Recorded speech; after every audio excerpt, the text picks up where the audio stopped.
কবিতা বাংলা ভাষার গল্প, কবি আবুল হাশেম হাসান। দাদুর কাছে শুনেছিলাম বাংলা ভাষার গল্প, আজও আমার সেই গল্পটা আছে মনে অল্প।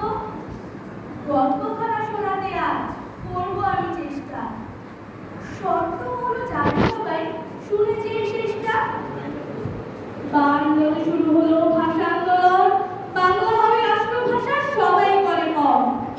বিদেশিরা চাইল নিতে মুখের ভাষা কেড়ে, বাঙালিদের প্রতিবাদে গেছে সেদিন হেরে। গুলি খেলো সালাম আর গুলি খেলো শহীদ, গুলি খেলো জব্বার আর গুলি খেলো রবি।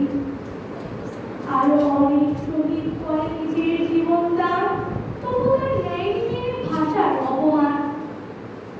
তামিল সতীপতির ডাকে খুঁজে মনের ফুল, ফেব্রুয়ারির 21শে মাঘ কেঁদে হয় ফুল। তাদের স্মরণ করে জাতি গাছে ফুলের মালা, ভুলবে না যে কখনো আর ভাই হারানোর জ্বালা। 21শে শরীরে হলো বাংলাদেশ, দাদুর কাছে শোনা আমার গল্প বলার শেষ। ধন্যবাদ।